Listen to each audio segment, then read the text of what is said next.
കുടുംബ കോടതി വിഷയങ്ങളുമായി ബന്ധപ്പെട്ട് വരുന്ന പുതിയൊരു വീഡിയോയിലേക്ക് എല്ലാവർക്കും സ്വാഗതം. വീഡിയോ കാണുന്ന ആർക്കെങ്കിലും കുടുംബ കോടതി വിഷയങ്ങളുമായി ബന്ധപ്പെട്ട് എന്തെങ്കിലും സംശയങ്ങളുണ്ടെങ്കിൽ കോൺടാക്ട് ചെയ്യാം.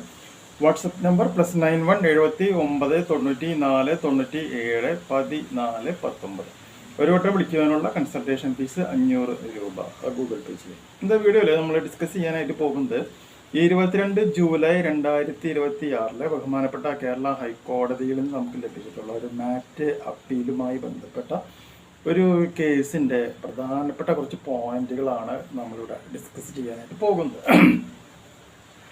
വളരെ ഇമ്പോർട്ടൻ്റ് ആയിട്ടുള്ളൊരു കേസാണ്, കാരണം ഗോൾഡുമായി ബന്ധപ്പെട്ടൊരു കേസാണ് കേട്ടോ. അപ്പോൾ നമുക്കതിൽ എന്തൊക്കെയാണ് അതിൽ സംഭവിച്ചിട്ടുള്ളത് എന്നുള്ളത് നമുക്കൊന്ന് നോക്കാം. അതായത് 2004 ഈ ഭാര്യയും ഭർത്താവും തമ്മിൽ കല്യാണം കഴിച്ചിട്ടുള്ളത്. അപ്പോൾ ഭാര്യ പറയുന്ന പ്രധാനപ്പെട്ട വാദങ്ങൾ എന്തൊക്കെയാണെന്ന് നോക്കാം. ഭാര്യ പറഞ്ഞ വാദം ഇതാണ്: വിവാഹ സമയത്ത് 16 പവൻ്റെ സ്വർണ്ണ ആഭരണങ്ങൾ ധരിച്ചിരുന്നു എന്നാണ് പറയുന്നത്.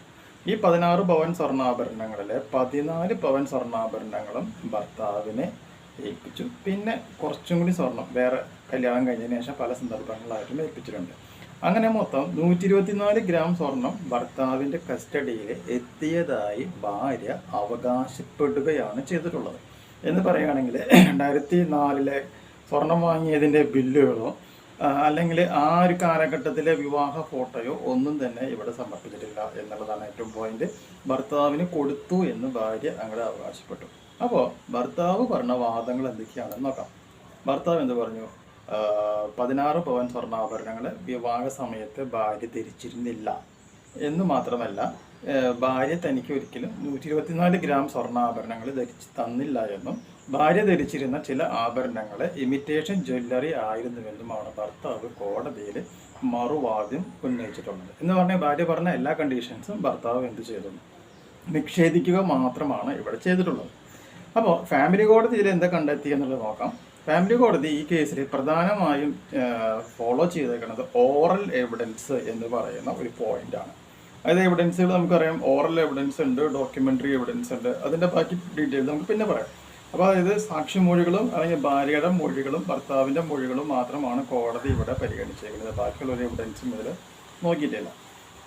എന്ന് മാത്രമല്ല, ഭർത്താവ് തന്നെ പറഞ്ഞിട്ടുണ്ട് വിവാഹ സമയത്ത് ഭാര്യ ധരിച്ച ചെയിന്, സ്റ്റഡ്, ബാംഗിൾസ് തുടങ്ങിയ ഗോൾഡ് ഓർണമെൻറ്റ്സ് ധരിച്ചിരുന്നതായി ഭർത്താവ് സമ്മതിച്ചിട്ടുണ്ട്. എന്ന് മാത്രമല്ല, ഭാര്യ ഭർത്താവിന് 124 ഗ്രാം സ്വർണ്ണാഭരണങ്ങൾ കൊടുത്തു എന്ന് പറയുന്ന ആ മൊഴിയെ നിഷേധിക്കുവാനായിട്ടുള്ള യാതൊരു വിധത്തിലുള്ള തെളിവുകൾ കൊണ്ടുവരുവാനും ഭർത്താവിന് ഇവിടെ കഴിഞ്ഞില്ല എന്നുള്ളതാണ് ഏറ്റവും ഇമ്പോർട്ടൻ്റ് ആയിട്ട് പോയിന്റ്. വർത്തകമായ പ്രത്യേകം ശ്രദ്ധിക്കുക. ഭാര്യ പറഞ്ഞ പോയിന്റ് എന്താണ്? 124 ഗ്രാം സ്വർണ്ണാഭരണങ്ങൾ ഭർത്താവിന് കൊടുത്തു എന്ന് ഭാര്യ പറഞ്ഞു. പക്ഷേ അത് കൊടുത്തോ കൊടുത്തില്ല എന്നുള്ളതിന് കൃത്യമായ എവിഡൻസ് ഒന്നുമില്ല. പക്ഷെ അത് കിട്ടിയിട്ടില്ല എന്ന് തെളിയിക്കാനായിട്ട് ആരെ കൊണ്ട് പറ്റിയില്ല? ഭർത്താവിനെ കൊണ്ട് പറ്റിയില്ല എന്നുള്ളതാണ് ഇവിടുത്തെ ഏറ്റവും വലിയ പോയിന്റ്. മനസ്സിലായ? അതൊരു വലിയൊരു കോംപ്ലിക്കേഷനാണ്. അതായത് ഒരാൾ നമുക്കെതിരെ ഒരു സംഗതി തന്നു എന്ന് ആരോപിക്കുമ്പോൾ അത് കിട്ടിയില്ല എന്ന് നമ്മൾ തെളിയിക്കുക എന്നുള്ളതാണ് ഈ കേസിൻ്റെ ഏറ്റവും വലിയൊരു കോംപ്ലിക്കേഷനായിട്ട് മാറിയിട്ടുള്ളത്.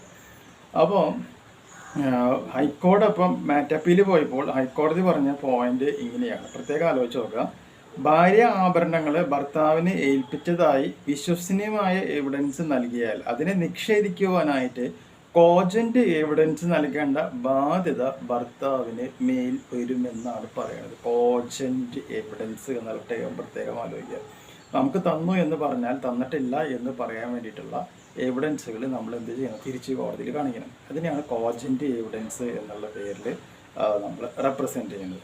കൂടാതെ ഈ കേസിൽ എൻട്രസ്റ്റ്മെൻറ്റ് സംബന്ധിച്ച ഭാര്യയുടെ വേർഷൻ കൂടുതൽ പ്രോബബിൾ ആണെന്ന് കോർട്ട് കണ്ടെത്തി. ഭർത്താവ് അതിനെ ഫലപ്രദമായി ക്രോസ് എക്സാമിൻ ചെയ്തിരുന്നില്ല. അപ്പോൾ ഒരു സംഭവം ഉണ്ടോ? പ്രോബബിൾ എന്ന് പറയാൻ കാരണം ഫാമിലി കോടതികളിൽ സാധാരണ ഉപയോഗിക്കുന്ന ടെക്നിക്കാണ് ഡോക്ട്രൈൻ ഓഫ് പ്രോബബിലിറ്റി എന്നുള്ള കണ്ടീഷനാണ് നമ്മളവിടെ ഉപയോഗിക്കുക. അപ്പം നമ്മൾ പറയുന്ന കഥ വിശ്വസനീയമാണ് എന്നുണ്ടെങ്കിൽ ഒരു പരിധി വരെ കോടതി എന്ത് ചെയ്യും? അത് ആക്സെപ്റ്റ് ചെയ്യും എന്നുള്ള കാര്യം മനസ്സിലാക്കുക. ഇതെങ്ങനെ തെളിയിച്ചെന്നുള്ളത് നോക്കാം.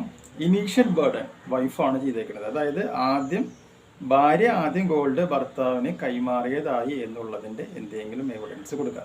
അപ്പോൾ സംഭവിക്കും, ഈ ബേർഡൻ ഷിഫ്റ്റ് ചെയ്യുകയാണ് ചെയ്യുക. അത് നമുക്ക് എന്താ പറയാം? ബേർഡൻ ഷിഫ്റ്റ് ടു ഹസ്ബൻഡ് എന്ന് പറയാം. അപ്പോൾ ഭാര്യയുടെ എവിഡൻസ് വിശ്വസനീയവും പ്രൊബബിളുമാണ് എന്നുണ്ടെങ്കിൽ അത് നിഷേധിക്കാൻ ഭർത്താവ് ശക്തമായ തെളിവ് നൽകണം. ഈ കേസിൽ ഭർത്താവിന് അത്തരം ഒരു കോൺട്രാ എവിഡൻസ് നൽകാനായിട്ട് കഴിഞ്ഞില്ല എന്നുള്ളതാണ് ഏറ്റവും പോയിന്റ്. അപ്പോൾ അതുകൊണ്ട് തന്നെ ഈ കേസിൽ എന്ത് സംഭവിച്ചു, ഭർത്താവിൻ്റെ ക്ലെയിം ഹൈക്കോടതി നിഷേധിക്കുകയും ഫാമിലി കോടതി ഭാര്യയ്ക്ക് കൊടുക്കണം എന്ന് പറഞ്ഞുള്ള 124 ഗ്രാം സ്വർണ്ണാഭരണങ്ങൾ കൊടുക്കുവാനുമായിട്ട് കോടതി ഇവിടെ ഉത്തരവ് ഇടുകയുമാണ് ചെയ്തിട്ടുള്ളത്. അപ്പോൾ ഇതിന് ഏറ്റവും പ്രധാനപ്പെട്ട ഒരു റേഷ്യോ, ഡിസെൻറ്റി റേഷ്യോ എന്ന് പറയുന്നത് ഇങ്ങനെയാണ്: entrustment of gold ornaments can be established through credible oral evidence. One such evidence makes entrustment probable. The burden shift to the person denying entrustment to produce cogent contrary evidence എന്ന് പറയുന്ന കണ്ടീഷനിലേക്ക് ഈ സാധനം മാറാണ് ചെയ്യുന്നത്. അങ്ങനെ ഭാര്യ പറഞ്ഞത് കോടതി അംഗീകരിച്ചു. അതായത് ഓറൽ എവിഡൻസിനെ അടിസ്ഥാനപ്പെടുത്തി മാത്രം ഇങ്ങനെയൊക്കെ സംഭവിക്കും എന്നുണ്ടെങ്കിൽ നിങ്ങൾ ഭർത്താക്കന്മാർ കല്യാണം കഴിഞ്ഞാൽ ഈ സ്വാഭാവികമായിട്ട് നിങ്ങളുടെ പേരിൽ ഒരു ഗോൾഡ് ഓപ്പി വന്നാൽ നിങ്ങൾ ഫോളോ ചെയ്യേണ്ട കുറേ കാര്യങ്ങളുണ്ട്. അതൊന്നും തന്നെ ഈ ഭർത്താവ് ചെയ്യാത്തതുകൊണ്ടാണ് ഈ ഭർത്താവിൻ്റെ ഈ കേസ് ഇതുപോലെ ആവാനുള്ള കാരണം. അപ്പോൾ എന്തൊക്കെ ചെയ്യാം എന്നുള്ളതിനെ പറ്റിയിട്ട് ആർക്കെങ്കിലൊക്കെ അറിയണമെന്നുണ്ടെങ്കിൽ തീർച്ചയായും കോൺടാക്റ്റ് ചെയ്ത് കഴിഞ്ഞാൽ അതിൻ്റെ ഫുൾ ഡീറ്റെയിൽസ് നമ്മൾ പറഞ്ഞ് തരുന്നതായിരിക്കും. മനസ്സിലായല്ലേ? വളരെ ഇമ്പോർട്ടൻ്റ് ആയിട്ടൊരു കേസാണ്. നമ്മളും കൂടി ഇൻവോൾവ് ആയിട്ടുള്ളൊരു കേസ് ആയതുകൊണ്ടാണ് ഇത് ഇത്രയും കൃത്യമായിട്ട് പറയാനുള്ള കാരണം. ഗൂഗിളിലോ അല്ലെങ്കിൽ അവിടെ നിന്ന് കിട്ടാനുള്ള ചാൻസ് ഇല്ല. ഡയറക്റ്റ് നമ്മുടെ കയ്യിൽ വന്നിട്ടുള്ള ജഡ്ജിമെൻറ്റ് കോപ്പി വെച്ചുകൊണ്ടാണ് 2024 നമ്മൾ കേസ് കൊടുത്തത്. 2026 കൊല്ലം പിടിച്ചു ഒരു വിധിയായിട്ട് നമ്മുടെ കയ്യിലേക്ക് അത് കിട്ടാനായിട്ട്.